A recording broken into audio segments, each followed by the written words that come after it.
Gentlemen and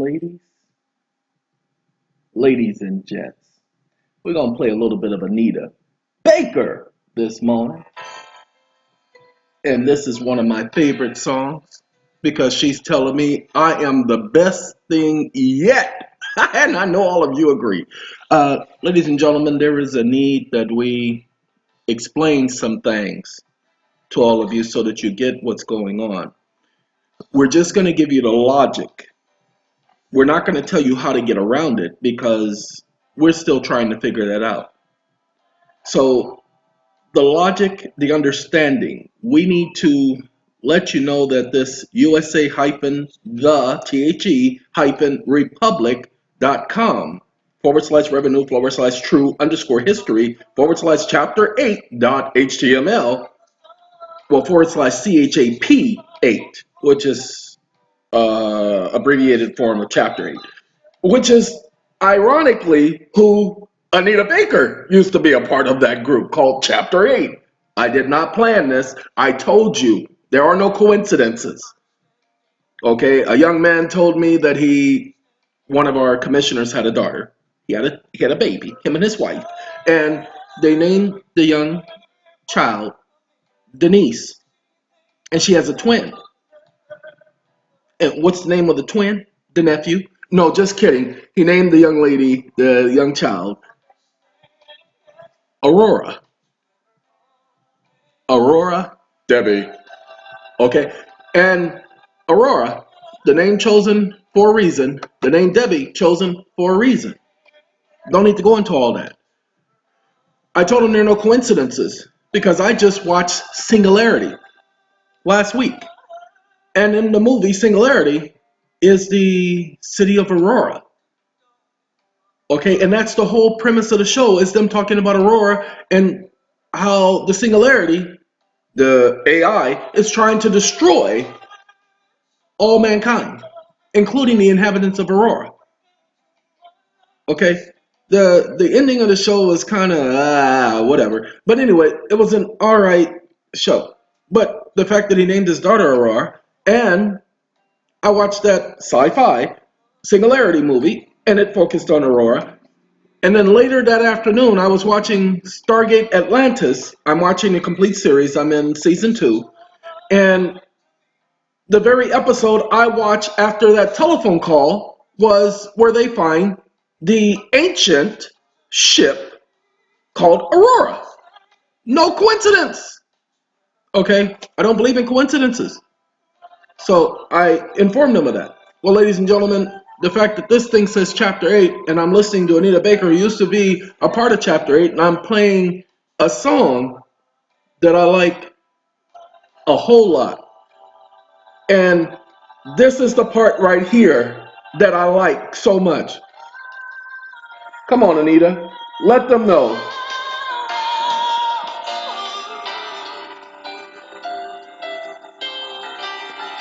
It is just the music and her harmonizing with the music in the background.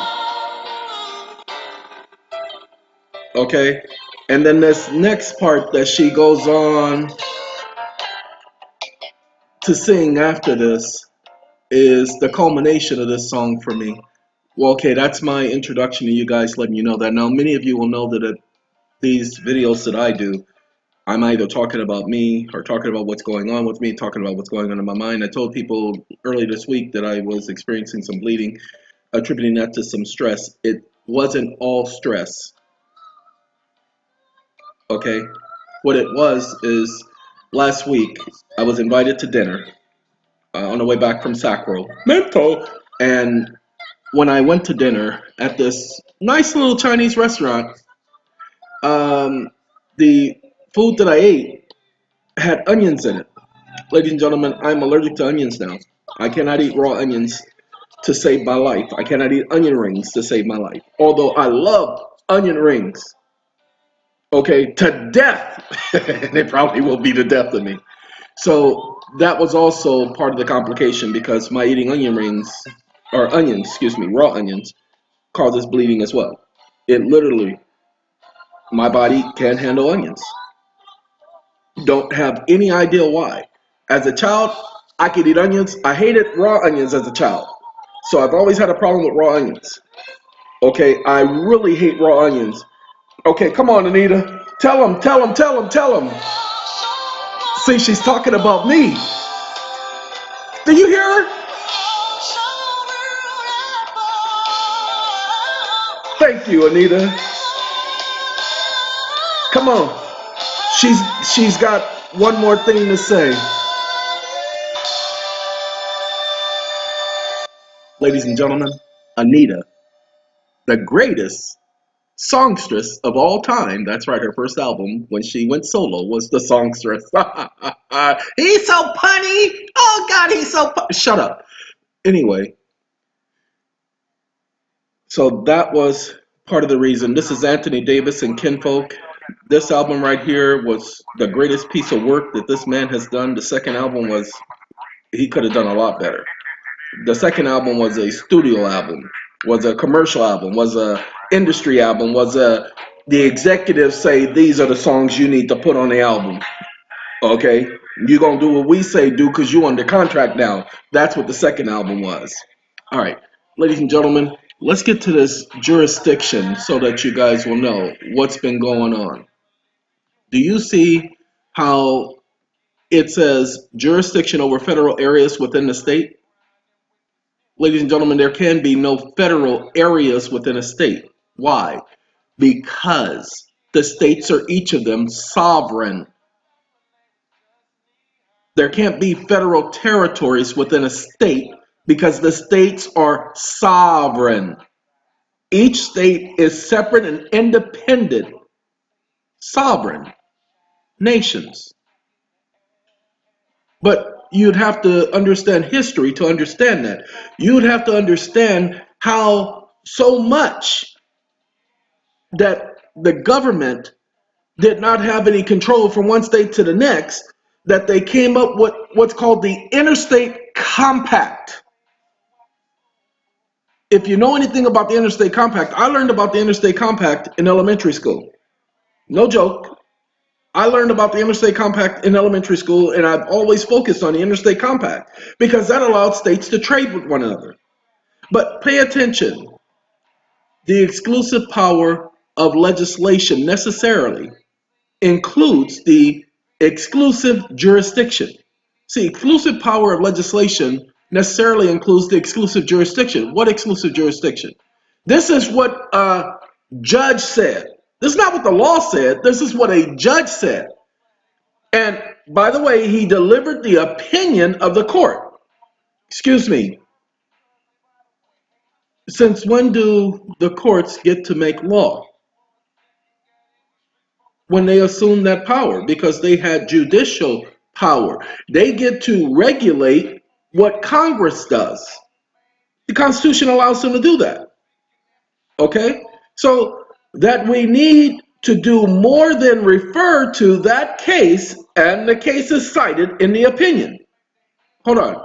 After discussing this in depth for a while, the Attorney General then states on page, pay attention, 155, a careful study of the authorities has failed to disclose recognition prior to 1885 of any civil law existing in the areas under exclusive legislation jurisdiction of the United States.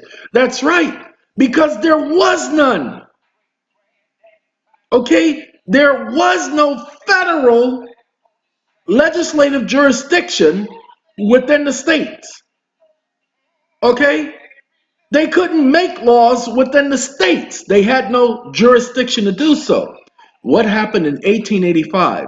Let's go on and understand the international law rule.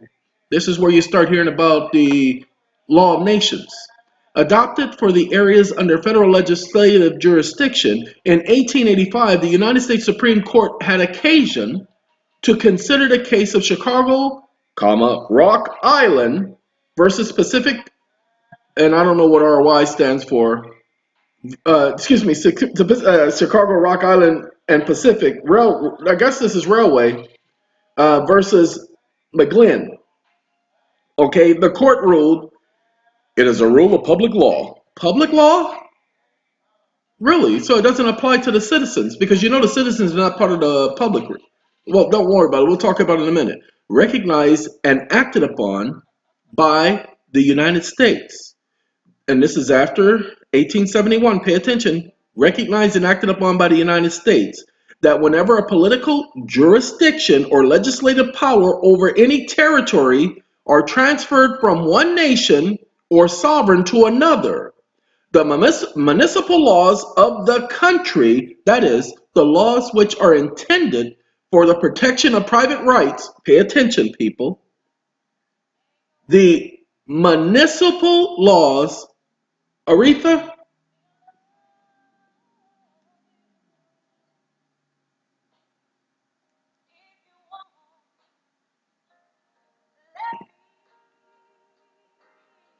Aretha, is that you? Y'all, that's Aretha. No, it ain't no way. That can't be Aretha. No, that's Aretha, y'all. Ain't no way. Ain't no way. Okay, that's my girl too, y'all. Okay, got a lot of haters of Aretha, but the reason why there's so much haters is because of how great of a singer this woman was, is, and still happens to be, and will always be. Anyway, ladies and gentlemen, remember, we showed you in the other video DC Code 1-101 and 1-102, where the district is created a corporation for municipal purposes. Remember, 1871, February 21st, the 1871 Act, showed you in the video.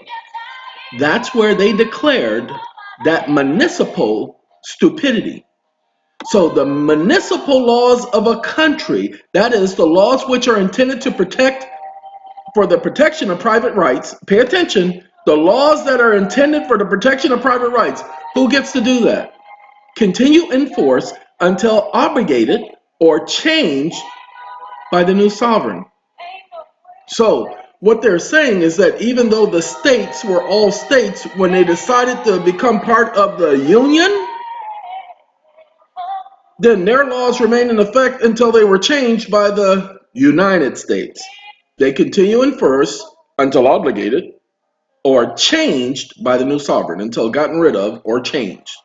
Thus, upon a cession of political jurisdiction and legislative power, the latter, the sovereign, is involved in the former, controls the so-called state.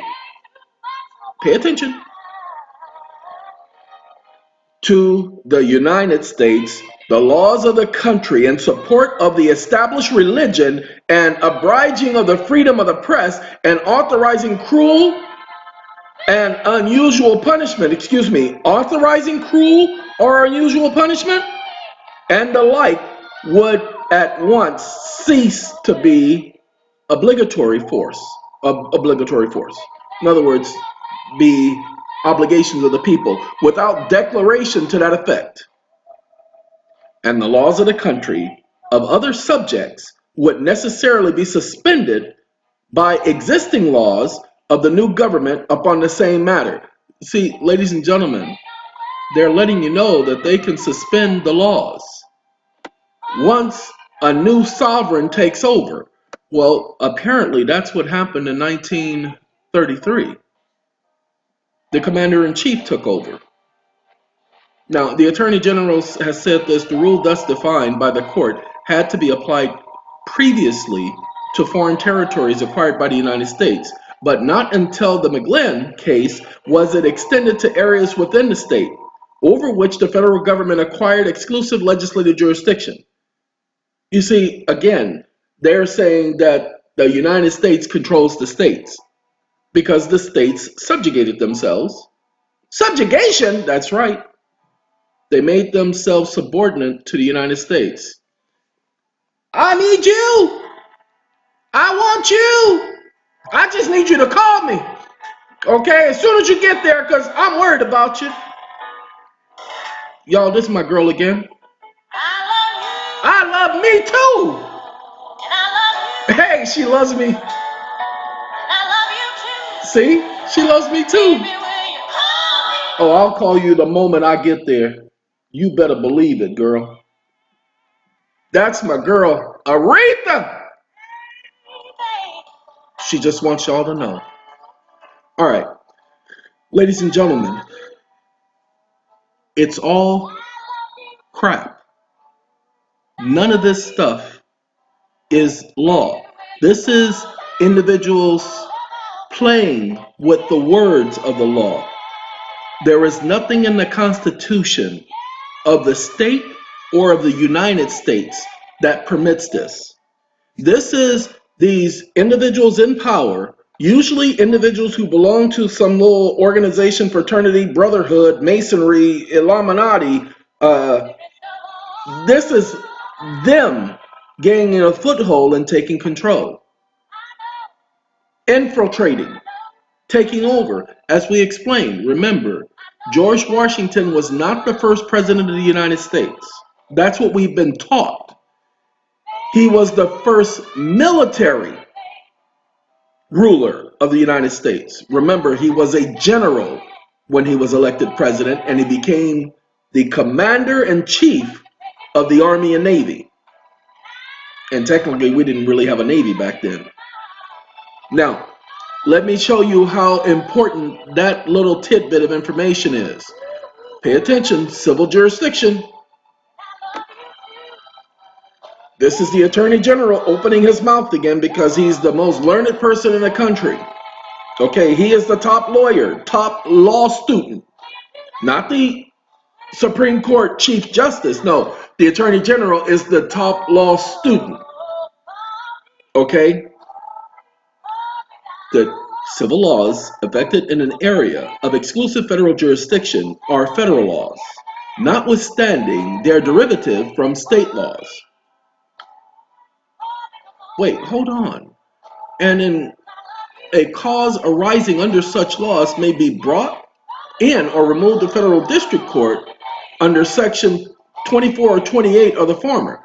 Ladies and gentlemen, the reason why the Attorney General could say this, because section 28 and 24 of the federal code doesn't exist until the 1920s. Okay, and I guarantee you, wherever this statement is said, let's see if we can get the date. Nope, we don't have a date, but I guarantee you that's after that March 9th, 1933 Act. Okay, but remember, they're dating everything back to 1885, but pay attention, the District of Columbia was incorporated in 1871, created for municipal purposes. We just read about the municipal laws, and pay attention. It says, so in the definition of the United States, are the 50 states now federal territories under the exclusive jurisdiction? Are you a U.S. citizen living within those 50 federal territories? Were you born in the United States and subject to the jurisdiction thereof? Okay, we don't, see, this article talks about, did you waive your sovereignty? You never had sovereignty. The people as a whole had sovereignty. The people individually had no sovereignty. So remember, you can't be a people singularly. Hey, you thinking of me? Hey, y'all, she's thinking of me. She's thinking of me. Y'all need to understand that our relationship, we go a long way back. Okay? But as long as she's thinking of me, I'm going to call her the minute I get there. Because I don't want her to stop thinking of me. Anyway, I need you to understand that I don't want you paying attention to this stuff here. I want you to pay attention to the quotes, because the quotes are absolutely necessary, and I want you to double check the quotes. Okay? What the United States did when it formulated all of this junk and created federal jurisdiction, it created federal territories, because the law creating federal jurisdiction was to extend only to the territories. The federal government was not supposed to have any jurisdiction within the states. The states were free and independent bodies, and collectively they created the United States, but there was never supposed to be a federal government which enacted laws within the states. Okay, never supposed to happen. It only developed that way. Hold on, don't want you guys to hang on that because we are not focusing on that. None of this stuff that I'm showing you right here is anything we need to focus on. Everything changed with the Civil War. 1861, you'll hear us talking about 1861. That's when things changed. And you notice, usually when there is a war, that's when they introduce this junk because the people are distracted. Okay? The people are distracted. And Lincoln ordered Congress to reconvene under his military authority as commander in chief, not as president. The same thing Roosevelt did. Okay? Under military capacity, ladies and gentlemen, the president as commander in chief cannot order Congress to reconvene.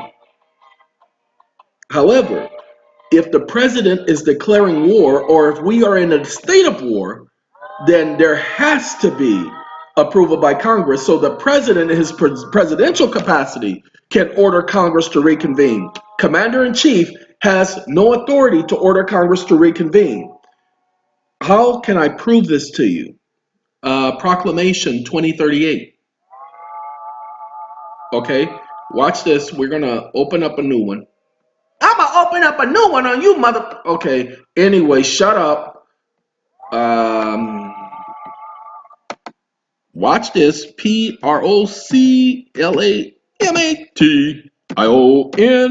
2038. Watch this. We're going to read 2038. Uh-oh, that's not the one I need that. We're going to read 2038 so you guys can see what 2038 says. Okay? Pay attention to 2038. 2038 calling Congress into extraordinary session.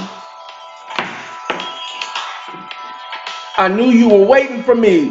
Aretha Franklin and the late George Michaels. Okay? Anyway, ladies and gentlemen, I want you to pay attention to what happened. The reason why you see Herbert Hoover, okay, Proclamation 2024, announcing the death of Calvin Coolidge, and Herbert Hoover on March 3rd, Proclamation 2036, Canyon de Tiali National Monument, and Franklin Delano Roosevelt, March 5th, and pay attention, Proclamation 2038 calling into extraordinary session. Why was it extraordinary? Because he had just been inaugurated. Congress was on what's called spring break. They weren't supposed to be in session. But because it was a national emergency, that's what they used to put this junk in front of people. Okay, but this 2038 is what called Congress together. He did that under his presidential capacity. Remember, he did it on March 5th, the very next day after his inauguration. Okay, technically he wrote the proclamation on 2038, but it didn't actually go forth with his signature until until the 6th. We have the 6th and the 9th being the two primary days where these proclamations are being talked about. Technically, before he was even in office, he had already written the proclamation. Okay, it was March 3rd that he was to be inaugurated. He had already wrote the proclamation. Why? Because this moron had already brought it forth, mentioned it. This is what they were planning well before he was in office. So now that you know, you know. Let's go back here. See, she still believed. It didn't stop me. No, I knew you were waiting. Knew you were waiting for me. See, we're not going to talk about the Libra codes, okay? The Libra codes do play into this because we are under military law. You must understand that. That's the whole purpose of this video. We are under military rule. Can I prove it to you? Watch and see. I'm not going to prove it to you. I'm going to let Congress prove it to you. Because my mentioning it to you makes no sense. Okay? I'm not concerned about Speaker Trafficant. Yes, he tried. He tried very, very, very hard to get you all's attention. Okay? Remember, this thing right here, 14th Amendment, comes after Lincoln did everything in his commander-in-chief capacity. Comes after 1871, where they formulated this new District of Columbia, created a municipal corporation. Okay? Congress was reconvened under military order in 1861. Okay? The status did not change. Really? Why didn't it change? Well, the same as Congress reconvenes now. It is under, pay attention, military. That's why you have two Supreme Courts. When the Supreme Court is referring to the 14th Amendment and your 14th Amendment right, those are your rights under the corporation and military rule of the president. You don't believe me? Watch what I'm going to explain it to you. We're not going to even do the Trading with the Enemies Act. Okay? Trading with the Enemies Act. We're going to talk about the Trading with the Enemies Act in a moment, ladies and gentlemen. Okay, I want you to pay attention. We're going to talk about the Trading with the Enemies Act in a moment. See, this was not done under his capacity as Commander-in-Chief. President Roosevelt called for a special extraordinary session of Congress. Okay? And when he did that, this was by Proclamation 2038. At that session, he presented a bill, an act, to provide for the relief of a serious national emergency, not just a national emergency, but a serious national emergency in banking and for other purposes. That's right. But he did it under his military capacity. See, the calling for the special session of Congress was one thing. That was one thing. Uno! The actual convening of Congress, the actual act, was, he didn't produce an act. What he did was he produced another order that was referred to as an executive order, but it wasn't an executive order. He did it under his capacity as Commander-in-Chief of the Army and Navy. When he did that, it was 2039, calling for a suspension of all banking activity because it posed a serious threat to the nation. Remember, they're always talking about a threat to the nation, threat to the economy. You hear that all the time. Okay, let's pay attention because I want you to understand what's going on. This is that Trading with the Enemies Act. It's in any other time of national emergency declared by the president. Remember, he first declared an emergency and ordering an emergency session of Congress. Okay? Now remember, there was another emergency that allowed Congress to be called together so that they could pass the Trading with the Enemies Act. Okay, now look, I like that. 1917, due to World War I, Congress passed the Trading with the Enemies Act and defined an enemy as other than citizens of the United States. So a United States citizen is not an enemy. Okay? But the act allowed the government to take control of any and all commercial monetary business transactions conducted by enemies within the continental borders. But can't do that. The act couldn't do that. The act had no power to do that. Because remember, the president in the capacity as commander-in-chief is not in a presidential capacity, but a military capacity. The military is never to act within the borders of the United States. Sorry. They can only defend against invasion. Well, invasion can happen from within. No, you cannot invade something from within. You're already in, so how can you invade it? In order to invade, you have to come from without. Okay? Just don't believe me. Go back and take a look at the word and look at the definition. All right. All right. Y'all just keep doing that to me, making me have to prove what I say. I'ma prove it, all right. What you want? You know I need it. See, that's what she's talking about, y'all.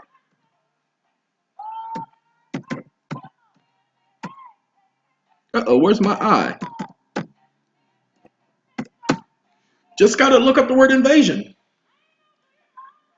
An invasion is a military offensive in which large parts of the combatants of one geographical entity aggressively enter territory controlled by another. Invasion has to come from without, cannot come from within. Ladies and gentlemen, the definition of invasion, and we're going to do y'all this way. LEGALDEFINITI. Uh-oh, got to get my eye back. Oh, got to get my separation. Got to have separation, y'all. All words in any word, phrase, invasion of privacy, an intrusion, not intrusion, but an intrusion into the personal life of another. Invasion always conveys something coming from without to within. It says, let's get rid of the privacy, invasion of privacy, because nobody asked for invasion in the sentence. I said invasion. Okay? What is invasion? Meaning of invasion is a legal term. What does invasion mean in law? Don't really want to go through all that. Okay? An encroachment upon the rights of another. Not by the other, but an encroachment upon the rights of another. Okay? The incursion of an army for conquest or plunder. Incursion. The act of invading. What I'm trying to get everybody to understand, because it's going to take a lot of you a minute to grasp this. The president's capacity as commander-in-chief, get out of here. As commander-in-chief, he does not have that authority to control the citizenry.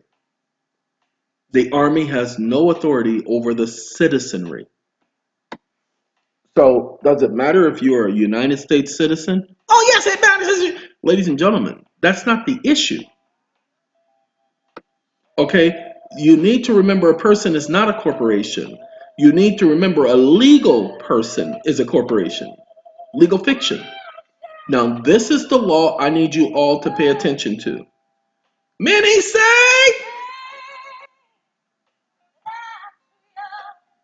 I can't make it. Oh, yes, I can. What am I doing? Y'all should know just where I'm coming from. Whoa! You will see, it's just a matter of time, y'all. You mind? Gotta go to the section I need. That's not it. We did that already. I don't know why it takes me so far away from where I'm supposed to be. There we go. That's where we're supposed to be, y'all. It's all right with myself. Okay? Do you like the way we have our fun? She just goes on and on, y'all.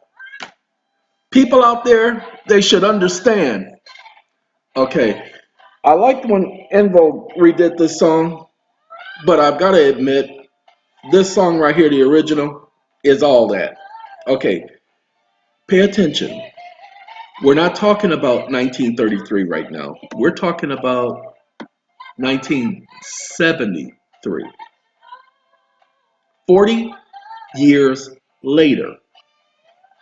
Okay, remember, 40 years later, the United States Senate said this to let all of you know what was going on, and y'all didn't even pay attention.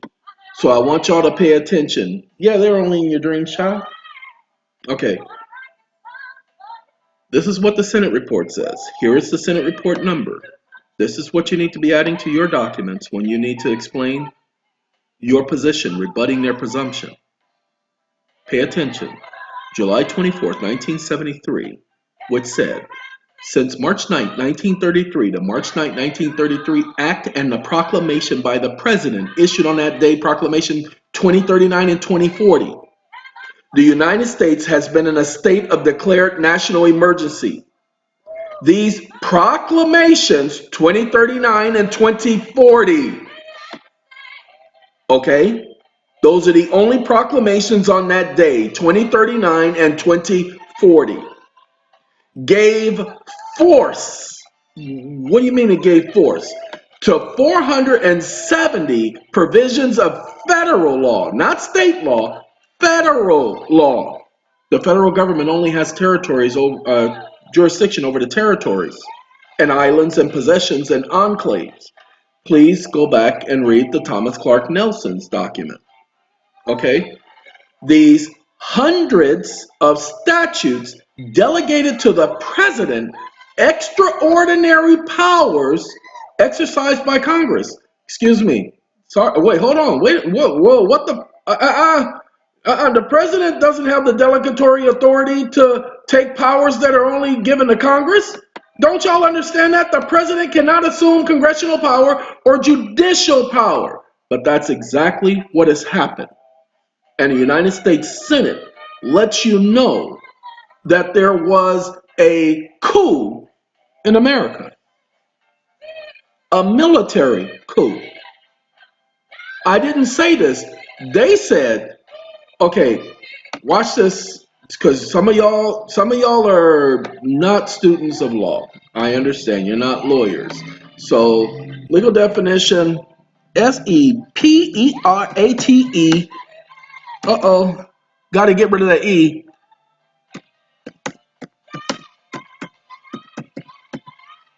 We're going to do the legal definition of the separation of powers.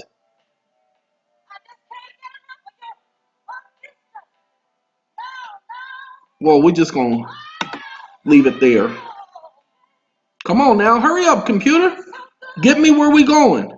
Yeah, I know it was paration as expiration, but oh well. Separation of powers definition, a fundamental principle of the United States government whereby powers and responsibilities are divided among the legislative branch, executive branch, and judicial branch. They cannot mix.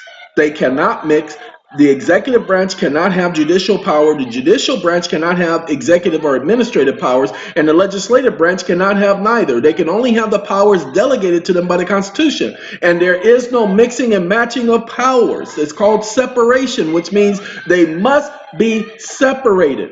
It's the political doctrine of the Constitution under which the three branches of government, executive, legislative, or administrative, legislative, congressional, judicial courts, are kept separate to prevent abuse of power. Also known as a system of checks and balances. Each branch is given certain powers so as to check and balance the other branches. So, let me ask you again, did they get the idea that the president could have the delegation of powers exercised by Congress? I'm sorry, some of you, it's going to take you a minute to catch on. Which affect the lives of American citizens in a host of all-encompassing manners. No, it cannot affect because the president does not have the authority, i.e., no jurisdiction.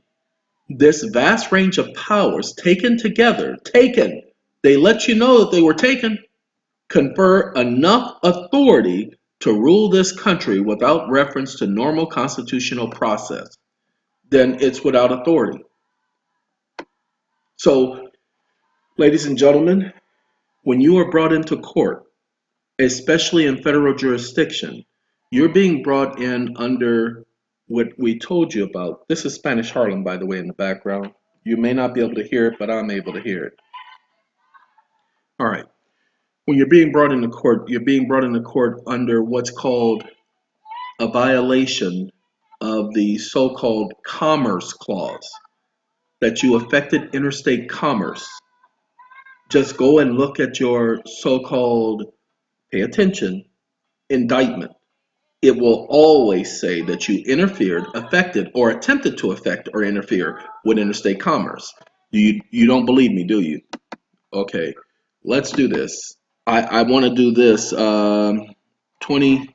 7 CFR 72.11 so that you get it. Because most people don't get it, so we're going to help them get it. 27 CFR 7211. I just want you to pay attention because people are not paying attention to what's going on. You all need to understand this is the foundation of their stupidity. Meaning of terms, we're going to go all the way down to commercial crimes. Any of the following types of crimes, federal or state. Now, hold on. This is the federal government. It has no jurisdiction over the states, right? There's a separation. The states are their own sovereigns. They have their own constitution. Federal government is separate and independent of the states. No. Do you understand? Ever since 1933, they keep saying it was the Erie Railroad that did it. It wasn't Erie Railroad. It all started with the so-called George Washington. Remember, he wasn't the first president of the United States. Okay? All you got to do is YouTube the first president of the United States. Okay? Watch this. The first president, president, presidment.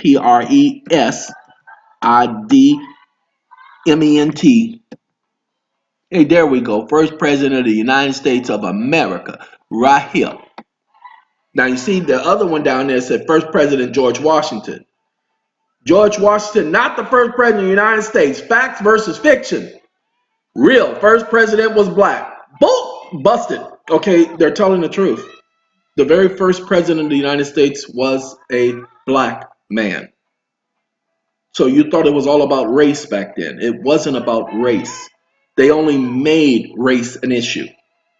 The very first president was a person of color.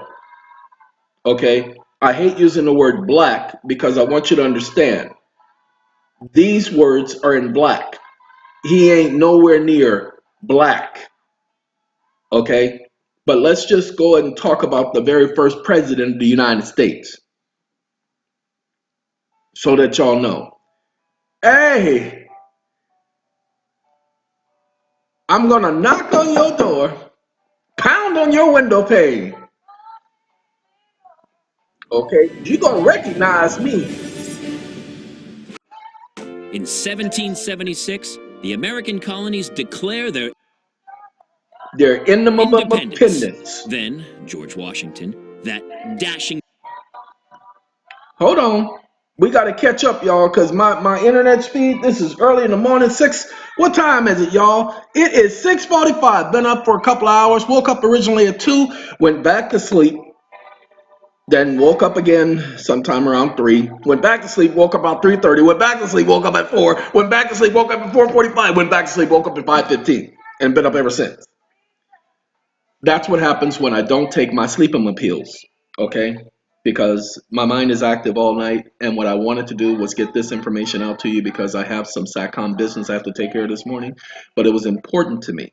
That's why I'm taking a break while it catches up. See, I can play it now, it will play, but I'm taking a simple break so I can get this information to you so that you all will know that all of the arguments that people are bringing in court, telling you got to do this, you got to say this, you got to say that. No, ladies and gentlemen, you have to rebut the presumption. They are claiming that their courts are operating under a certain jurisdiction. Okay? What you don't know is that that flag that they're flying in the courtroom is military, but you don't say it's military. You go and do the gold fringe flag and you get the Attorney General quote of what the gold fringe flag represents. You don't tell them what it represents. You use their own language, which is why I tell you copy and paste this statement that I had earlier. Let's go ahead and play this. Wait, what you taking so long for? Oh God. Noch keine No, Website? you see, Erstelle dir einfach why it selbst did eine. that, I don't Mit know. Wix kannst We're going to go back and we're going to go forward again. Why it went to a commercial and all I did was pause it, that's YouTube, ladies and gentlemen.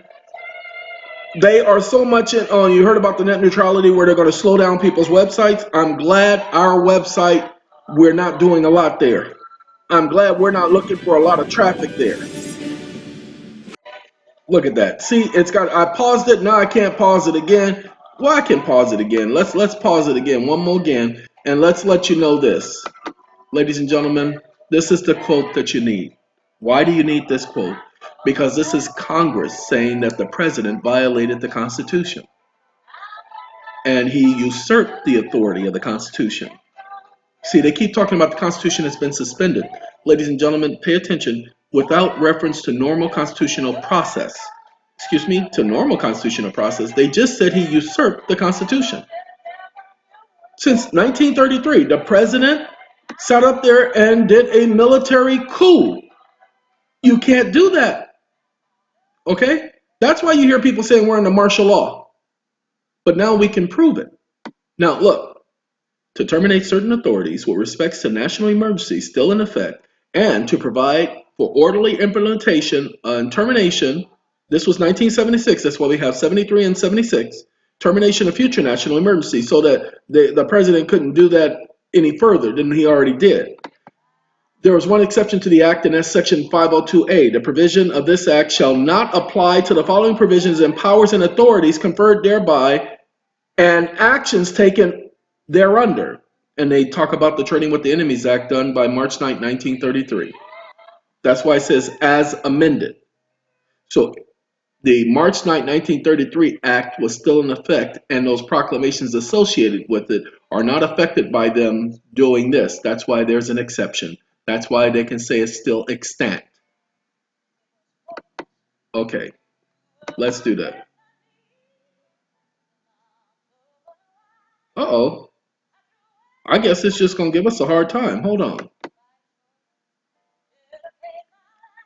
Hey, you going to dedicate your life for me? You going to be right there whenever I need.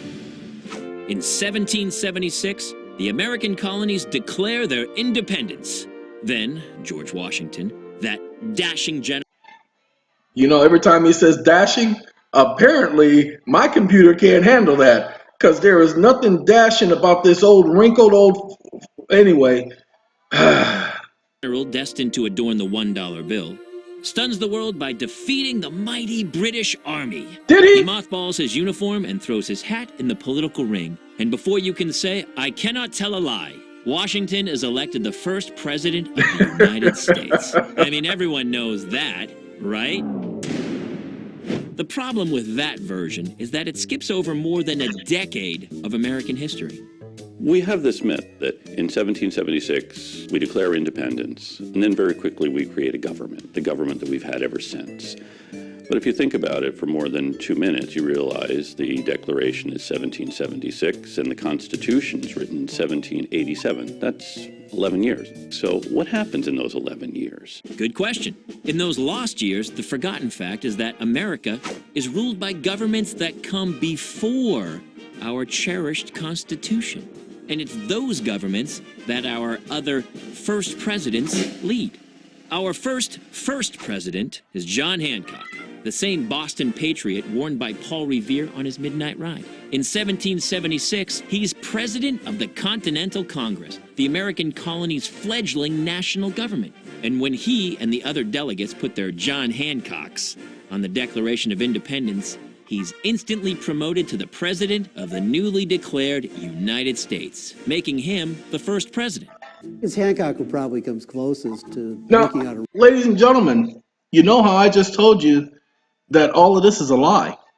Let's find out the real history, okay? We're not going to talk about no congressional Congress. We're going to talk about, look, Obama not the first black president. That's Morgan Freeman talking about it. It says, warning, you're about to hear some shocking truth. Why? Because it is the actual truth. President Clinton was not the first black president. Oh, God, that news said he was a black president. Clinton wasn't even black. Yeah, he was black. He was darker than dirt. He created more laws to lock us up in jail rather than help us. What do you mean, us? If the Illuminati decides to make this man president, this was put out before he would not be the first black president. Then who was the first black president? Show me. One of the biggest devils, Don't stop calling people devils. What's wrong with you people? Look, I'm so tired of y'all calling somebody a devil.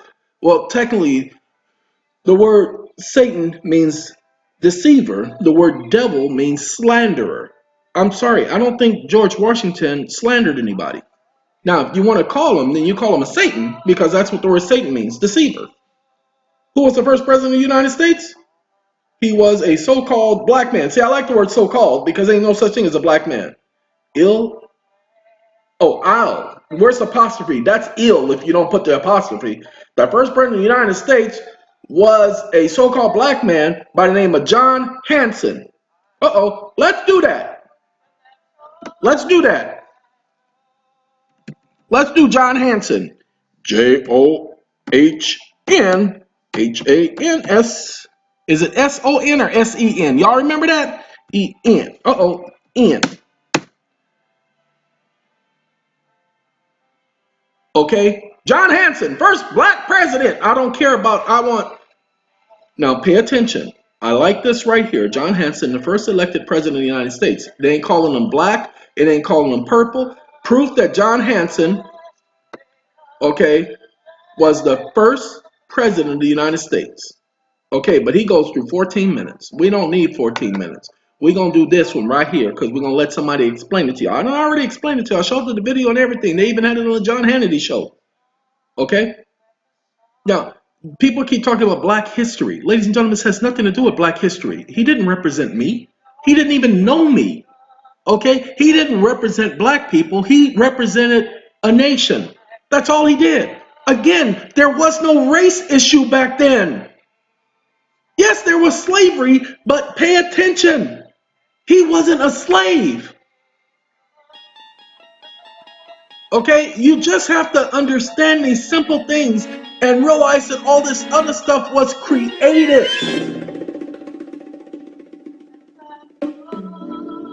Oh God, would you go on with all that bull crap and just get to the point? See, that's why First elected president of the United States was Branch. Everyone should know who the first elected president of the United States was. Now together as a class, say his name with me. The first elected president of the United States was John Hanson. No, not that Hanson. This Hanson. What's the matter? Thought it was some other really famous guy? Well, as I would say, you're mostly wrong. George Washington was technically not the first president of the United States, and neither was John Hanson. There were actually two other presidents. Yeah, not this Hanson. Okay, that's a different Hanson. Before him, but both were appointed, rather than elected, by the Continental Congress. In fact, George Washington was actually the 8th president of the United States. So why is he recognized as the founder of our nation?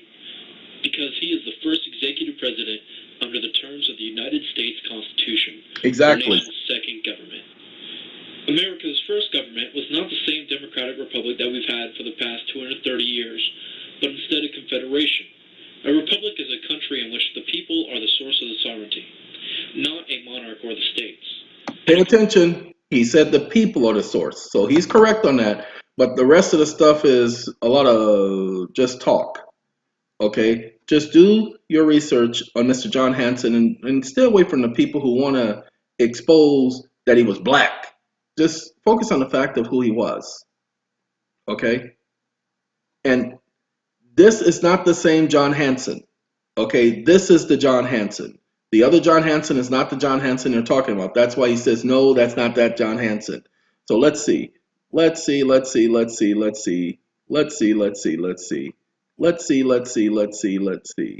Nope, not that one. Look at it. He doesn't even show a picture of him.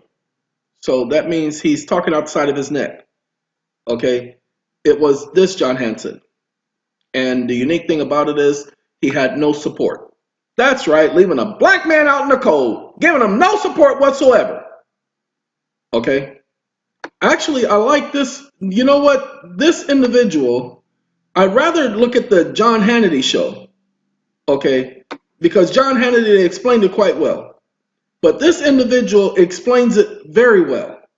Okay? I don't advocate everything that the man says, but I give this man some credit. Okay? Okay, he says John Hanson was not president. So he goes on and explains everything. And he gives you the history. Okay? Now he says exposing the myth, and by Michael Lemhoff. Hoth. Wait, is that Lemhotep? I think that's Imhotep. Imhotep. Because Hotep is pretty much the name I would think he would be called. And I cannot sit up here and look at the full 4.5 hour lecture. A lot of the stuff I don't agree with, but I've seen it. Okay? And what John Hanson was the person they just drew out there in front. Okay? But the one thing you all should know, when they talk about the first president of the United States, yeah, that was George Washington because he formed a corporation. That's why it was called Washington, D.C. And that's why it was called Georgetown. But anyway, I digress. I digressed a whole lot. So let's get back here, ladies and gentlemen. You have to rebut their presumption. Their presumption is simple. Their presumption is that they are operating under the law, that you have constitutional rights. They have technically, according to what they said, suspended the Constitution. They could not suspend the Constitution because they did not have the authority. It's not about HJR 192. It is about the simple fact, as Congress has already stated, it's about the Trading with the Enemies Act. You've heard so many of us tell you about the Trading with the Enemies Act, the act of October 6, 1917. Sorry, you don't have to call it the Trading with the Enemies Act. You can call it by its actual name, the act of October 6, 1917. And then the act of March 9th, 1933. Okay? These are the official titles of each of these acts, so that you know. Just like the February 21st, 1871 Act, it's the 1871 Act. Is the shortened title, the official title, the title that they understand exactly what you're talking about. You don't have to be like me and throw this junk right in their face. So I'd say copy this section of the Senate report. They're not the only ones who said it, because in 1976 it was said again. I took you to the article where the attorney is trying to rebut this war powers thing, talking about these people out there giving people wrong information, talking about that the war powers started in 1930 and it wasn't called the war powers. Ladies and gentlemen, that is a lie. In 1933, they referred to it as war powers. Individuals just coined it as the War Powers Act, even though this act in 1976 was called the War Powers Act, because it stopped the president from doing any further usurpation of power, because Congress didn't want any more of its powers taken away, because it's all Illuminati military. Remember, the United States is the military branch of the world. Just that simple. So you're going into court, you're talking about subjugation, you're talking about you don't have jurisdiction over me, you're talking about I have this right, I have that right. Ladies and gentlemen, just challenge their jurisdiction. Just say your jurisdiction is under the executive branch. You're an administrative venue. I don't have to prove that. You have to disprove it, because Congress is the one who said it. They said it in 1973, and they said it again in 1976. And they originally brought it to everybody's attention in 1933 on March 9th. And the president brought it to your attention by Proclamation 2039 and 2040. Let them rebut those presumptions. They cannot. Your habeas corpuses, that's what it should be under. Why? Because you're a citizen. And as a citizen, the military has no jurisdiction. Oh, by the way, we've already told you, especially if you're in federal jurisdiction. Federal jurisdiction. Pay attention. Federal jurisdiction. Watch this.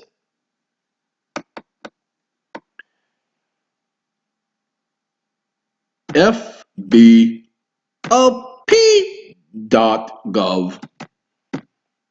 I need to go to their official site. Okay? Right here. Federal Bureau of Prisons. I didn't show this to you many times. I just need y'all to pay attention, because y'all don't believe me when I say we're in a military jurisdiction. Okay, we want locations. We need list of facilities. Okay, this is Federal Bureau of Prisons. Everybody in county jails, remember, all states, county jails have a contract with the United States Department of Justice. Every sheriff's office has a contract with the United States Department of Justice. We're going to go to Grand Prairie. Grand Prairie.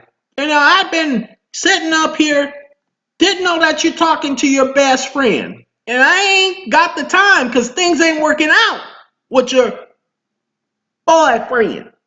But you're searching for someone new, someone to hold you tight, someone to treat you right, but your girlfriend.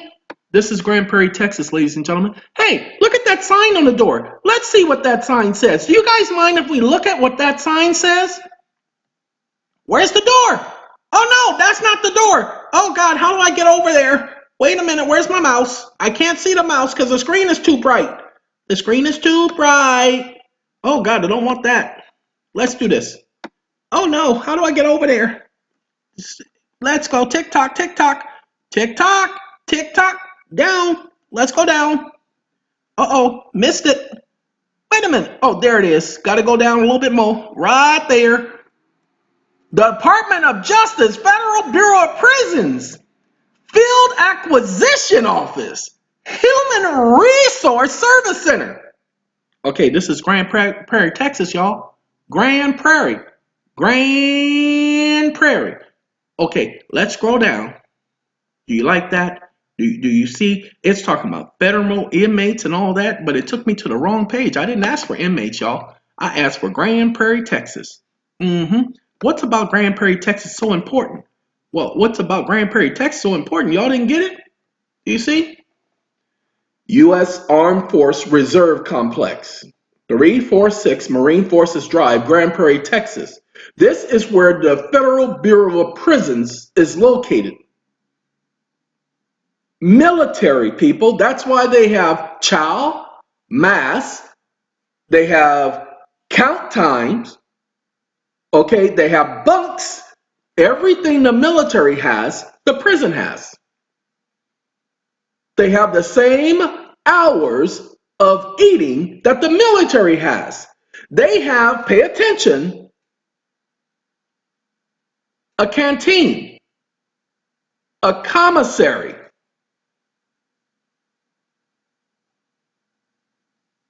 But none of you all knew without somebody like me bringing this to your attention.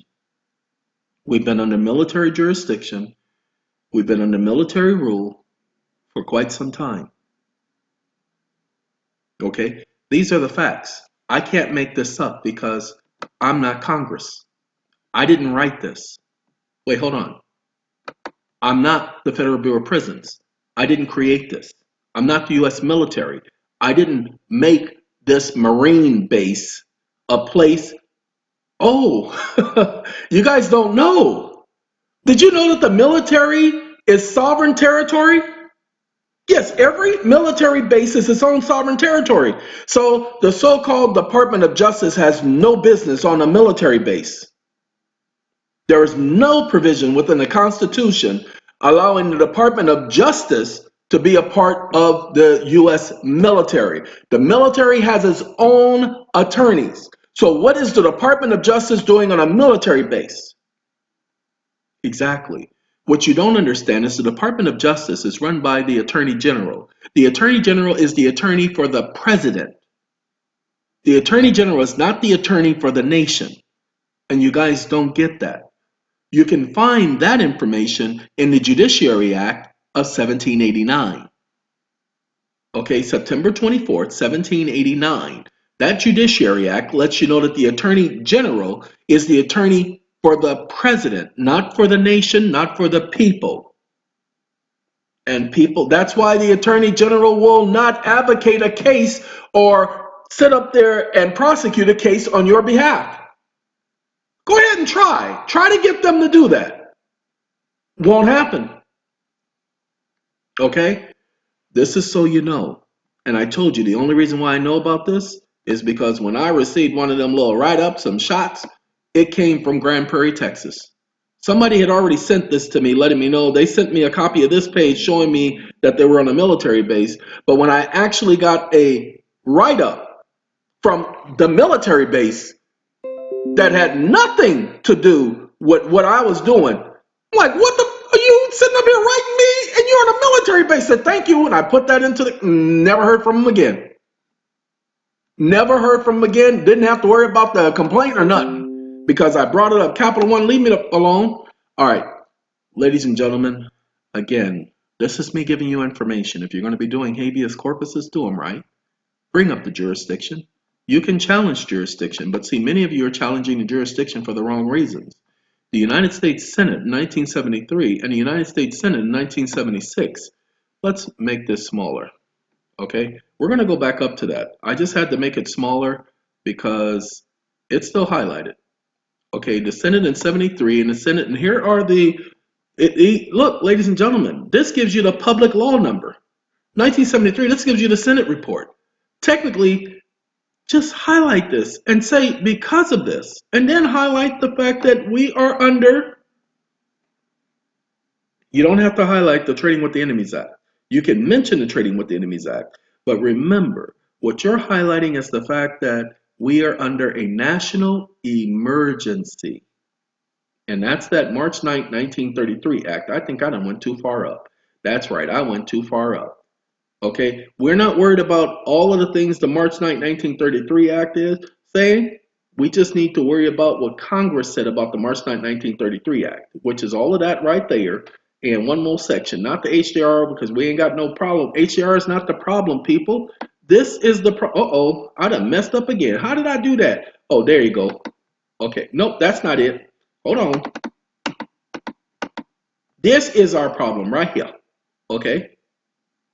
This is where they subjugated all of the people. Okay, they did not have the authority. It was the president who gave them the authority. And Congress just followed suit. Okay? The president didn't have the authority to do this. But Congress, I want you to pay attention to what Congress said. You need to understand the difference in the word because most of you are not going to understand. Sorry, I had to sneeze. Most of you won't understand. Congress said, I didn't say this. Congress said this. It said that the president took powers. Okay? I did not say this. It says this vast range of powers taken together, taken. They didn't have to use the word taken, but they used the word taken on purpose. And Congress declared this to be unconstitutional. That's what you have to understand, is what they're saying. This is legalese, people. This is not English. You have to be able to understand exactly what they're saying. And Congress wrote this in a Senate report. They have never denounced it like they were supposed to. They supported it. Why? Because they receive a lot of dividends from them banks. Because remember, this was a military coup and conspiring with the so-called Federal Reserve. Please do not put that in your papers that they conspired with the Federal Reserve because you can't prove that. This is just for you to understand it. How do you understand it? Because you have the president, you have the treasury. By the way, the president in his military capacity has no control over the treasury. There is no authority for him to act in his capacity as commander-in-chief and control the United States Treasury. There is nothing in the Constitution which provides for that. The military capacity is a military capacity. It's foreign to the United States. When the president is operating under military capacity, he's operating under the jurisdiction of the military. Just that simple, which is a foreign jurisdiction. That's why he cannot sit in the seat of president and commander-in-chief at the same time. He cannot operate both positions at the same time. There are two separate capacities, i.e. the changing of the hat. That's why when you see him, you'll see if he's in commander-in-chief, then that military flag is behind him. If he's the president of the United States, the non-military flag is behind him. There's a different symbol on the podium. Many of you need to pay attention. This has been going on for years. It's just many of us thought that you guys already knew this, and so when we were explaining this stuff, when we were telling people this stuff, we were thinking they already knew the basics. They could already put it together. Again, the whole A for V process, they took away your ability to pay. They did that by the banking holiday, not by HJR 192. That was individuals focusing on one statute thinking that that was the statute. That was not the statute that got rid of the gold clause.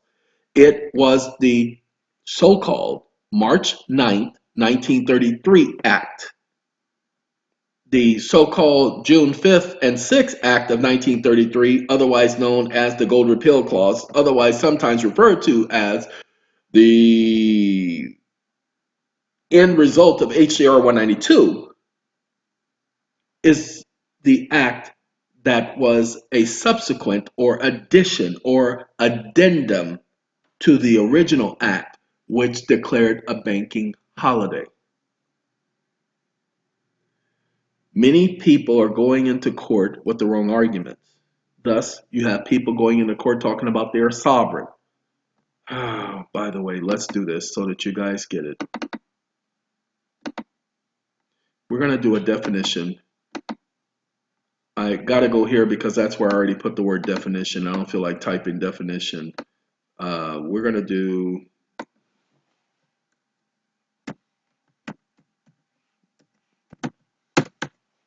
we just want the definition of people, an aggregate of the individuals, see, a group, who comprise a state or a nation in more restricted sense as generally used in constitutional law, the entire body of those citizens of a state or nation who are invested in the political power and the political purposes as qualified voters. We don't care about qualified voters. Oh, by the way, guys, none of you are qualified voters. In the United States, as far as the federal government is concerned, the delegatory so-called congressional, not congressional, what are they called? Dang it. See, I'm losing it, y'all. I done lost it. We talk about that group that elects the president. Okay? Not the people. The people do not elect the president. Okay? They don't. And I can't think of the stupid name, and I just said it yesterday in the other video, and now I can't think of them. Dang it. And it's right there, y'all, and I can't think of it, but y'all hear about them every year. Every time the president is chosen, they even told y'all last year they had to wait till December 12th or something for them to actually sit up there and pick the president because they're the ones who pick the president. Okay, but I got this congressional delegation in my head. That's the word that keeps coming in my head, and I'm not electoral college. That's right, electoral college. Watch this. We're going to look up electoral.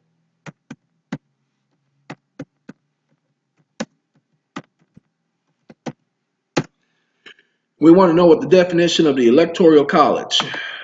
Did I put an I in there? Okay, electoral college, legal definition, a group of electors chosen according to the popular vote of each state who elects the president and vice president of the United States. See, y'all all keep thinking the popular vote means something. It's the electoral college who elects the president and vice president of the United States. You understand? Are you getting this now? So, you are not the voters in the United States. Okay, you do understand this now. You think you are the voters. You think, watch this. You think you are the individuals in the state who are designated as qualified voters under constitutional law. Remember, we didn't always have the Electoral College. You want to do your history? Do your history on the Electoral College. See when they came about. Okay? See how it was only, look, 270 electoral votes. There are millions of people in the United States, but because of this so-called amendment, you guys know this amendment, don't you? Y'all know this stupid amendment, right? This stupid amendment is the one who came up with the so-called electoral college because they could not take a chance on the majority electing a president. See, now the electoral college, very rich people, can be bought and paid for. And they say the electoral college is chosen by the popular vote. When was the last time you voted for an electoral college candidate? And how come you didn't run? See, the president is chosen by the majority of electoral votes. That's why if you go back, listen to the news, President Trump wasn't elected president until the electoral college said, we want that,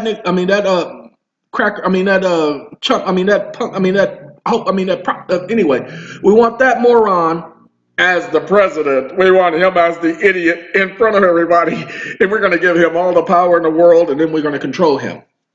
That's when he was elected president. It has nothing to do with November. Go back and take a look, ladies and gentlemen.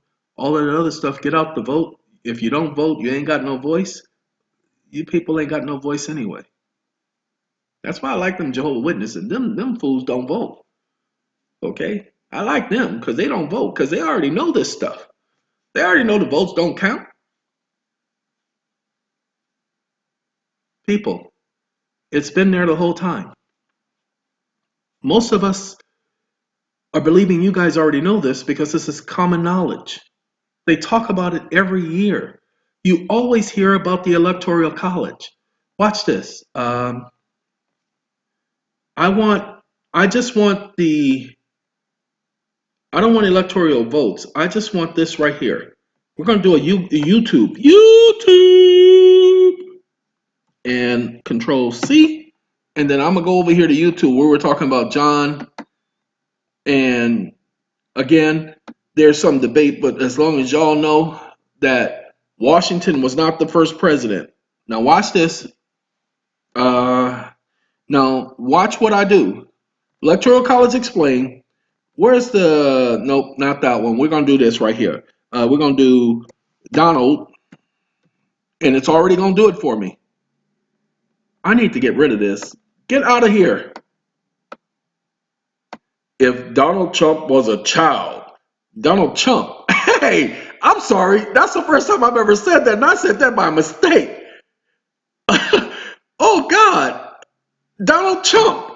Man, I know somebody may have come up with it before, but I'm coming up with it now because I made a mistake, but I said it and it sounds good. Donald Trump. Hey, the orange president. I love it. I'm going to do Donald Trump from this time on. Okay? DONALD. Oh, did I do Donald Trump? Now watch what I'm about to do. I need that right there. Watch this. Got that. Let's do a Google search for Donald Trump. Google is going to try to correct my spelling. Okay. Images of Donald Trump. Oh, so somebody else already did it. Somebody already did Donald Trump. Okay. Good. Whew. Two directional double comb overs. Okay, Donald Trump. I'm not the first one. Donald Trump love doll. Donald Trump. So I'm not the first one. Good. Oh Lord. Good. Donald J. Oh no, that's Trump. Gets called Donald Trump. Thank you. 2016. I'm not the first one. So we have the Book of Moron. Okay, I like that. The Book of Moron. On the Book of Mormon. The Book of Moron. Okay. Donald Trump. I like it. I'm sorry, I don't watch politics, people. I didn't know somebody else already came up with it. But I was going to do the best I could to make that a new phrase that everybody and their grandmama. Donald Trump. Can the Electoral College stop Donald Trump? Is what someone put here. This is me letting you know that the Electoral College is who gets that idiot into office. Last chance to stop Donald Trump came and went with the Electoral College. There was a protest. That's why I say many of you heard about it, because it was a year ago. Everybody was talking about it. It's official. Trump passed the needed 270 electoral votes. Not enough electors went rogue. Looks like a fight will continue at. Okay? Full Electoral College vote count. Congress certifies Donald Trump's victory. It is the Electoral College who chooses the president. Okay? That's all it is. It doesn't matter. You guys can go out there and vote all day long. Okay? Now they talk about incorrect Electoral College margin. Doesn't matter. Electoral College is genius. That's what Donald Trump said, y'all. They genius. Okay, so we can get rid of that. That's not the point. You all need to understand. This is what's going on. It has been military. The president did it in his capacity as Commander-in-Chief, Commander-in-Chief of the United States Army and the United States Navy and Armed Forces. It's changed now. Before it used to be Army and Navy, but now it's Armed Forces. Navy and Armed Forces or no, it's Navy and Armed Forces now. It's changed. That's why, if you remember when I took you to the Federal Bureau of Prisons, and I've already gone to Electoral College, so I can't go back to the Federal Bureau of Prisons because I've already skipped it. But when I took you to the Federal Bureau of Prisons, you see it was the Armed Forces, Naval and Armed Force Complex, the Grand Prairie Naval and Armed Force Complex. He's the Commander-in-Chief of the Navy and Armed Forces. Okay? They changed it, I think it was 45 or so. They changed it. But previously, he was the Commander-in-Chief of the Army and Navy because it wasn't divided. Okay? So let's make sure that you understand this is the Commander-in-Chief, the proper spelling, the proper way. Okay? He did that under that act. Congress enacted pay attention, the Trading with the Enemies Act, giving the Commander-in-Chief power because he could not get any more power from the Constitution. Congress conferred the power on him. However, you must remember, Congress could not confer civilian power on the Commander-in-Chief. They could only confer the civilian power to the president. That's why he declared a national emergency, and that's why when you look at the March 9, 1933 Act, it says during a time of war or during any other time of national emergency declared by the president, pay attention, any other time of national emergency declared by the president, there was already a military coup. Remember, there was a war going on at this time. Congress was acting in its wartime capacity, as they have been since the 1800s, 1861 to be exact. Technically, they've been doing it since they put Washington in power. Remember, Washington came into power right after a war, a declaration. It was called the Declaration of Independence. You all need to go take a look at that. That's a declaration of war. They were declaring war against Britain. And it was ingenious, ladies and gentlemen. It was ingenious, the Declaration of Independence, because they knew Britain was so far away. They knew that they would have to send troops. They knew that they would be cut off from supplies, ammunition, and everything else. The British, they were self-confident. But what you all don't know is the so-called Americans, the Indians, had been receiving individuals into this country for at least several centuries. So when they came on the Plymouth Rock, the reason why they went so far north is because the Spaniards had populated so far south. because the Spaniards were smart. They weren't stupid. They weren't going to be freezing up in the north in the dead of winter, which is why they landed north, which is why the so-called new founders decided they wanted to attack the Spaniards, attack the Mexicans. Hidalgo Treaty anyone? Louisiana Purchase anyone? Because, pay attention, the only one that wasn't so far away was Mexico, but Mexico had just won its revolution against Spain. But they weren't, after fighting that war, having to fight the United States, they weren't ready to fight another war. Plus, they couldn't defy prophecy, because the United States was already touted to be who they are now, well before. All right, ladies and gentlemen, this is me doing a lot of talking, hoping that some of you will pick up on the nuances of the information, hoping that you will understand what jurisdiction we're in, hoping that you'll get that this is military, this is not civilian, that this is military, this is not civilian, okay?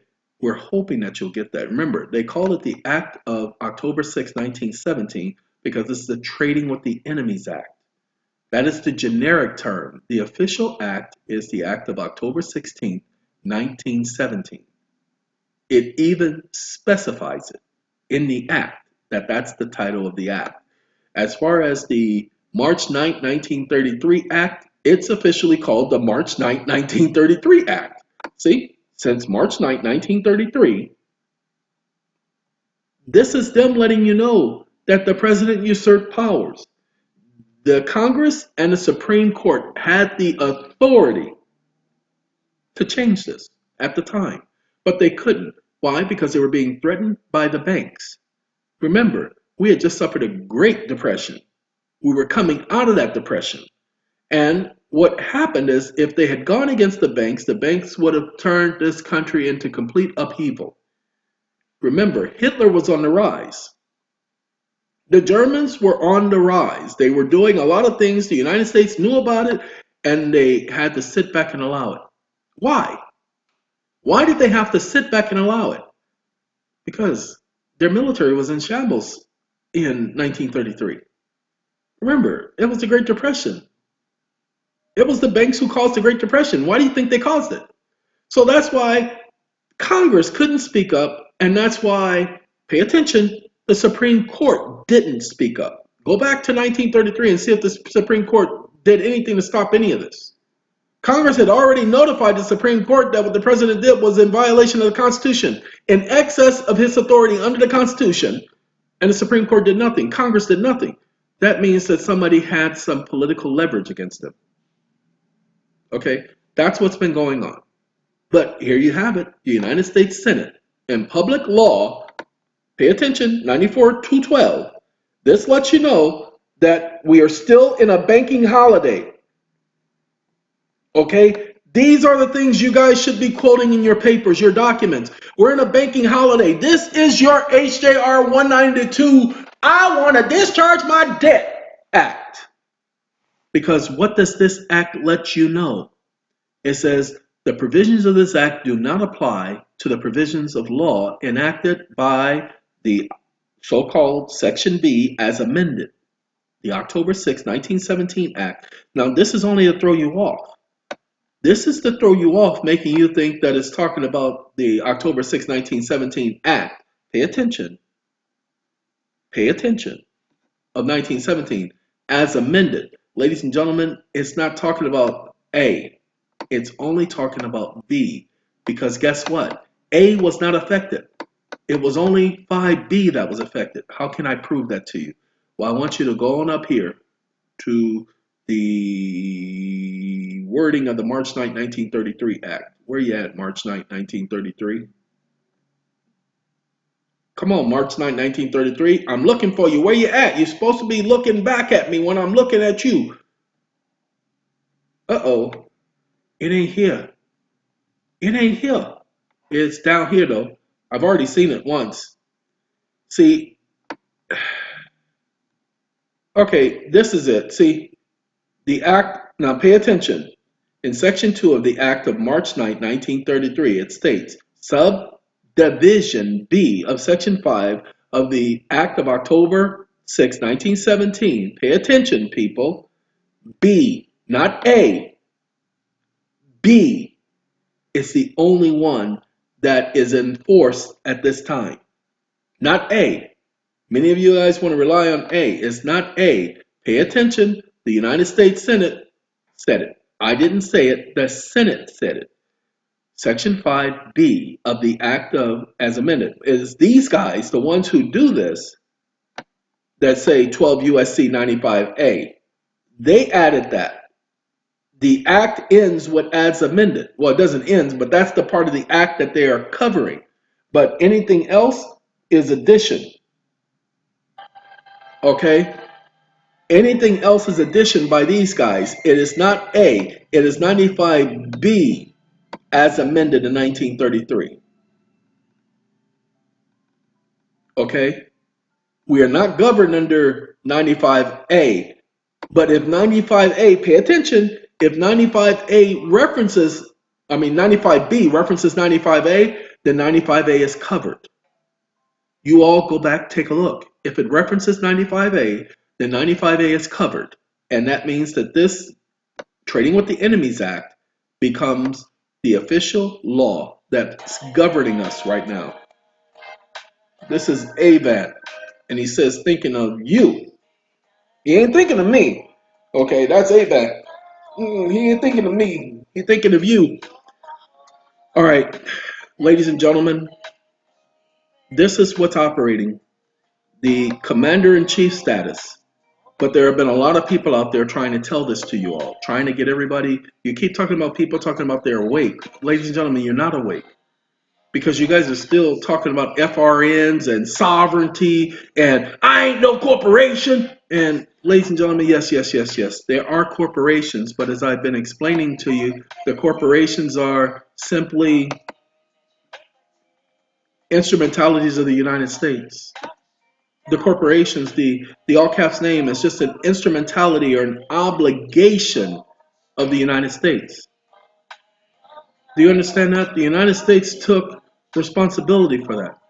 That's what that is, but many people are not understanding that. Again, this is all about obligations of the United States. You want to discharge, you want an A for V, then discharge it to the United States. I did a video saying, discharge that all caps name, discharge that birth certificate, pay it to the order of the United States of America. They're going to ignore it, but hold on. You pay it to, well, technically, I can't tell you exactly how to pay it to the order of the United States because I'd be stepping on a lot of toes. Ladies and gentlemen, what I would suggest you do is take that instrument, document it the correct way, and when you document it the correct way, you go from there, because you documented it the correct way. You go from there, okay? And then you can discharge your debts. Many people are trying to discharge their debts without properly setting themselves up to discharge the debt. That's your fault. I can get rid of all of this now. See, I've been holding all of this for you guys. And so every time I go back, I'm like, let me go back and explain it to them again. This video right here officially explains everything. I don't need to tell you guys this stuff anymore. You already know this, okay? I don't need to do any of this. Well, young Sheldon, I like the stupid show. I think my honest opinion is that they're trying to do Malcolm in the Middle again without all the middle, without the Malcolm. Okay, they're just trying to, need to stop. And this article, I'm going to leave this up for me. This article right here, okay, this is the Supreme Court opinion regarding a particular case that I'm just going to put the title up here. Y'all are going to have to go and figure out why this case is important. Okay? Just that's all I'm going to tell you. Don't email me talking about the reason why the case is important. That's the final thing that I'm going to talk about. You know what's been happening? I've been telling people, hey, don't do this, don't do that. And you know what people have been doing? They've been doing exactly what I've asked them not to do. Because people are stupid. People are people. Okay?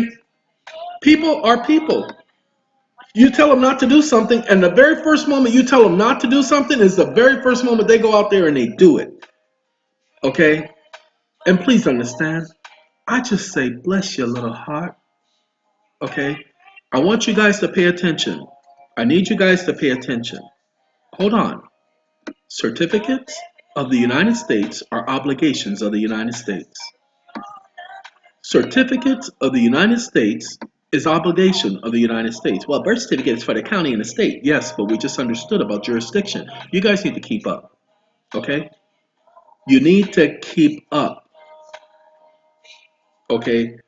All of that junk you have, all of those titles, all of that junk is obligations of the United States. I'm not going to tell you what to do about the taxes. I'm not going to tell you how to handle that. Okay? You're going to have to take the information that you've been given and figure out how to handle that, because guess what? All the information is right in front of you with the congressional acts. Okay? This is a banking holiday. What the are you paying taxes for? Oh, oops, I'm sorry. I ain't supposed to be telling y'all that. Whew. No, hold on. Hold on. Military. Those are military taxes. So y'all hold on. Y'all got to figure out how to get around that. I can't tell y'all how to get around that. Okay? This is Babyface, and he's saying I do. And he said he cares and he ain't going nowhere. And he promised that he always will be there. You know, we're going to talk about that person later. I have so much that I've heard about him. I have respect for him. I like him. I think he can sing. But when I find out about things that they've done, my TLCs and my Tony Braxton, I ain't got no respect for him. Just like, what's his name? Dr. Dre. When I find out about how he's taking advantage of so many people, no respect for them. But I don't know their side of the story. Okay? I just know that Tony Braxton and TLC both ended up in the same boat of being penniless, like so many other artists. But their so-called producers and managers are never broke. When's the last time y'all seen a producer and a manager of these artists is broke? Or the record label broke? When we go to the videos, give me 1 second. We're going to go to the video I did yesterday. Not these, but I need the one that has the copyright. This one right here. And this, I just did this when I had to rethink how I'm going to help people. Now, notice this, the video is copywriting, but notice this. I want y'all to pay attention. 22 content owners for Reasons in the Sun. 22 owners. And none of them is the original artist. Okay? None of them is the original owner. But there are 22 content owners. This is the game, ladies and gentlemen. So producers, managers, they don't go broke. The so-called owners of the record labels, they go broke because they bet on the wrong artist or they mess with the wrong, executive and get in a lot of trouble. Well, anyway, getting back to all of you, we're not here to tell people that the government doesn't exist. We're not saying that at all. We're saying that the government that's in existence right now is a military government because Congress said so, not because we said so. Congress is the one who said that it's military. When they enacted the March 9, 1933 Act, because that was a military act, and the president is operating in his commander-in-chief capacity and has been acting in a military capacity since at least 1861. That being the case, you have to be a citizen. You need to understand, I don't give a about U.S. citizen. You have to be a citizen because the military has no jurisdiction over citizens. Okay, the Trading with the Enemies Act is a treason act. They're accusing individuals of treason. Do you know that one of the laws for treason is termination, death, mortality, mortal, final conflict? Okay? Why do you think they have a license to kill? So, now that you have a broader understanding, you need to reconcile the junk that you've been led to believe. What I'm trying to get you to understand, I see this entire article, ladies and gentlemen, it's a lot of words, but I don't care about all of those words. You know what I care about? I care about what Congress had to say. That's what I care about. See, a sovereign, the lawgiver, is exempt from suit. These people are trying to say you're sovereign because this was written some times ago. Your sovereignty was usurped. You never had sovereignty. Remember, the sovereignty resides in the citizenry as a whole, not as a singular, because you don't have the right. Well, technically, you're supposed to have the right to, in the United States, to be your own lawgiver. Okay, you're supposed to, but that's not the way the laws are written. You are not the government. Okay?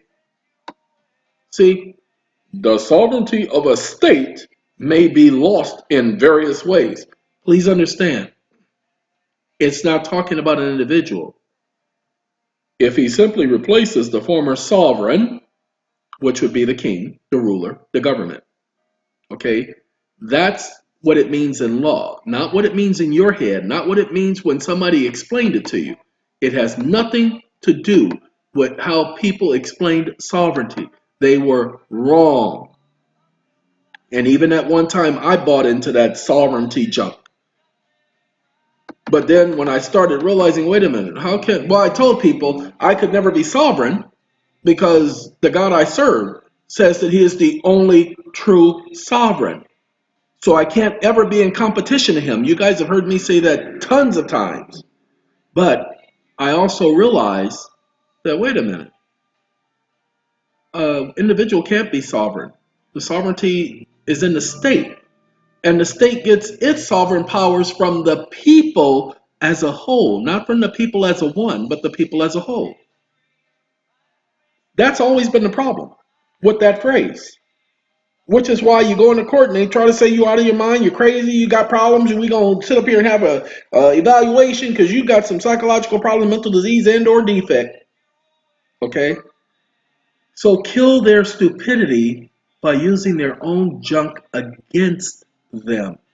All right, gotta go, people. This has been almost 2 hours I've been doing this video, talking to y'all about this stuff, trying to get some of you, those of you who are the smarter cats, giving you a better understanding of what's going on so that you will be better able to manage. Ladies and gentlemen, you will not be able to fight the system. You can't fight the system. The system is designed so that you can't fight it. You're going to have to stop trying to fight it. Nobody's asking you to capitulate. Capitulate. Nobody's asking you to conform. What people are asking you to do is to work with the system, within the system. The system will work for you if you utilize it the correct way. Okay? That way you can't be an enemy. Do you understand what I'm saying? If you use their own laws to your benefit, but it was always designed that way. You just never saw it that way. And that's what the other video I did, trying to explain to you how you use your own enemies' weight and own enemies' weapons and own enemies' methods against them. You use it to your advantage, people. But you do it smart. You stay within the rules. Many of you are ignoring the rules, saying the rules don't apply to you. And you have no standing because you can't prove it doesn't apply to you. And I'm going to say this. And if you get in trouble, you deserve every single ounce of that trouble. Why? Because you didn't do your research. So before you go jumping off the deep end, like so many of you did, TDA, oh God, TDA, mama, look, this TDA thing, I'm going to go ahead and do this for you and my cousin, my uncle, and my brother. Come on, give me y'all paperwork. And the next thing you know, you all got cases because you didn't do your research. You know, there are people who've done the TDA who've been successful because they've taken care of things. I wish I could tell you about the young man who has actually effectuated his paperwork properly to the proper agencies, and now he's able to discharge his bills. That's what we're working on at SATCOM. I'm not advertising that yet because we have to finalize it with everyone else. But we're creating the process so that everybody else will follow the process and use the same laws. No, don't just join SATCOM because you heard me say that. That would be foolishness. We have people thinking that because if they join SATCOM, that's going to free them from the system. Ladies and gentlemen, SATCOM ain't never promised anybody any stuff like that, ever. There's so much misunderstandings of people thinking this is going to happen, that's going to, well, you guys don't have a lot to say on your website about this, that, and the other. Because we've done it on videos. Tons of videos explaining everything. Hours. But when people ask questions, we give them the proper response in detail. We're getting ready to update our frequently asked questions section so that it will go into more detail because we'll be actually using some of those actual responses to people. But, ladies and gentlemen, I ain't never ever gonna quit. Okay? This is the late Barry White. I've always liked this song. Please understand, this is what everything is all about. Okay? Commerce. You have to understand what's been going on. You have to be able to operate within commerce. Now remember, technically commerce does not exist. Why? Because remember, federal government by usurpation. Okay? This was the property of the federal government by usurpation. So he could be taxed and regulated. It is not that corporate citizen that can be taxed and regulated. It is all of the people who fall under that particular rule of that commander in chief. Okay? The moment you take one of those FRNs, you fall under the jurisdiction of commerce because Congress has the right to regulate commerce. Do you not understand? It's March 9th, 1933. The moment you use one of their legal scripts, because that's emergency wartime script, you fall under their jurisdiction. Well, I'm not going to use that. It doesn't matter because when you engage in commerce, you fall under their jurisdiction. We just told you about the so-called interfering with commerce.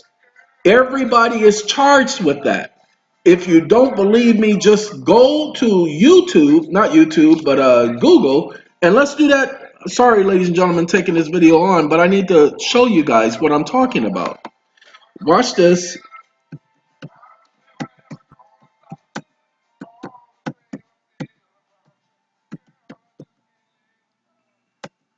Oh, I got to get rid of that equal sign. Okay, federal indictment.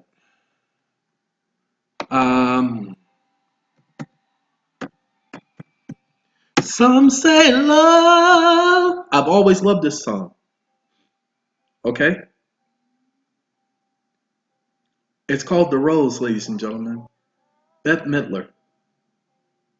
I can promise you that this young lady can sing. This is a sample indictment. Okay, let's go to this sample indictment. I just put in federal indictment sample. I just need to show you something that's in every single indictment. And on the state level, there's a phrase similar. I haven't looked at state indictments, so I really can't tell you, but I promise you that they're always talking about it in every single indictment. Okay? And I promise you, the so-called 27 CFR 7211 is involved in every single one. This is not a complete indictment. I don't appreciate that. Give me a second. This is just the indictment clause where it says the person did this or that.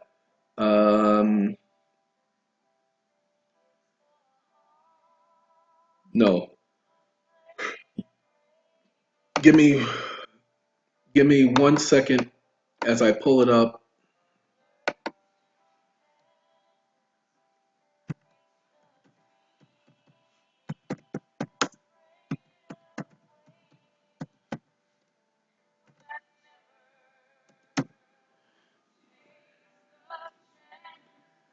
By the way, every indictment is always going to say the person affected or attempted to affect interstate commerce. Now, by the way, pay attention. This is just so you know, because I'm just showing it to you. I always prove what I say. Use a facility of interstate commerce, communications and interstate commerce. Okay, every single federal indictment is always, it says, pay attention, is not an economic activity that has an impact on interstate commerce, whether direct or indirect. So the federal government cannot base a law. That's not the court saying that. Okay, the district court denied this motion to dismiss the indictment. Okay, every single person is interstate commerce. And this case right here in 1995, this is the Lopez case. And so many people are in jail right now because of this right here.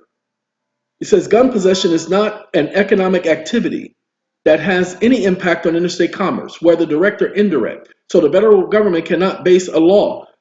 The district court denied its motion to dismiss, concluding that 922Q is a constitutional exercise of congressional power to regulate activities. Okay? That's what they do to every single person. I wish I had known this case right here, because so many people were accused of, quote unquote, a gun. Oh, the conspiracy to travel in interstate commerce. Okay? Conspiracy to travel in interstate commerce to aid in an unlawful act. Every single person in federal custody is accused of violating interstate commerce. Every single one. All of you are engaging in interstate commerce when you drive on the road, you go to the store, you buy food, you're taking and transporting food in your car, or anything else in your car that was acquired or purchased in interstate commerce. That's how they tie all of this junk in. So you just need to know that. Ain't that right, Mary? Sorry. Ladies and gentlemen, this is my girl, Betty. Betty Wright. Y'all know Betty, don't y'all? Okay. Now, when I first brought this song up to my mama wouldn't even let me listen to this song, y'all, because they knew what this song was talking about. I didn't know. I was a child, y'all. I didn't know what she was talking about. Okay. Now, it says, any individual knowingly possessed of a firearm. Hold on, let's get back up there. Where's that? Where's my any individual? Hold on. It went too fast.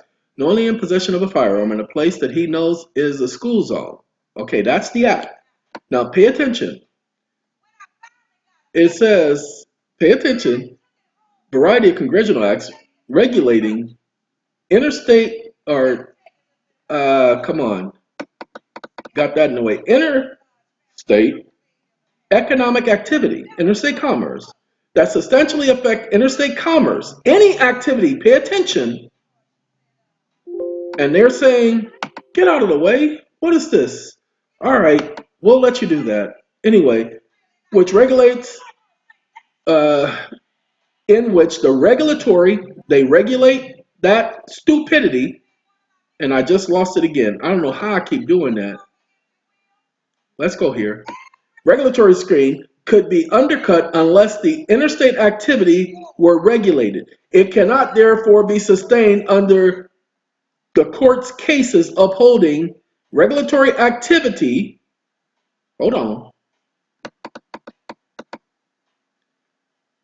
That arise out of a connection with commercial transaction. However, they have been doing that. And it speaks about substantially affecting interstate commerce. And it speaks about being within a school zone. Okay, this ain't supposed to be here. And this is supposed to be hidden. Let's go ahead and get rid of this toolbar because it's getting on my nerves. Yeah, I know I got the hide toolbar. So let's undo that and do that again. Come on, toolbar. Come on, Mary. Yeah, something's going on that's causing my toolbar, and it might be this because this was here. But now I get to get rid of that. Nope, that's not it. I don't want that. this ain't it. Huh. Let's see. Okay, now let's bring this back up. Okay, man, that was causing me some problems because I couldn't get to this.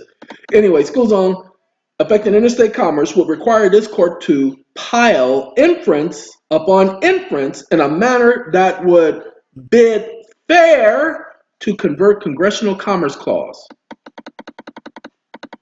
authority to a general police power of a sort held only by the states. Okay, hold on. This case right here is the Supreme Court, Rehnquist, saying, no, you guys can't do that. You cannot use the Interstate Commerce Clause, saying that this person affected interstate commerce. Okay, but so many other cases, and so this will be a case I stumbled on. I did not know about this case until now. This is how things work. I don't believe in coincidences, and I've always known about the Lopez case because this is a pro se case as well. Okay, this is a case that gives you your due process right. Lopez and I forgot the other case, Harper. Okay, you go through the laws you didn't know about, you'll see the Lopez case there. Very, very, very important case. And I don't even think Lopez thought that his case was going to be that important. And you know he had one of them jailhouse lawyers work on this stuff. And they brought up the right point. It did not affect interstate commerce. So they'll have to show how the crime affected interstate commerce, and in most cases it does not. And that's what the Supreme Court ruled. But remember, they put in these other judges to make sure that they can't rule that way no more. Okay? They're playing. But ladies and gentlemen, you bring up the right arguments challenging their jurisdiction because that's exactly what Lopez did. By the way, this is also a jurisdictional case. Okay? When he said they didn't have the authority. Okay?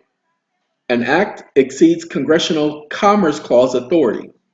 The court held that this act that they accused him of, exceed the Commerce Clause authority. So they could not use this against this individual. But this particular part of the act speaks as to it affecting the Commerce Clause. And here's the problem. Too many people are in jail because of this right here, the 922. This is a gun possession charge. Okay? And it's always because they say it affects the interstate commerce clause.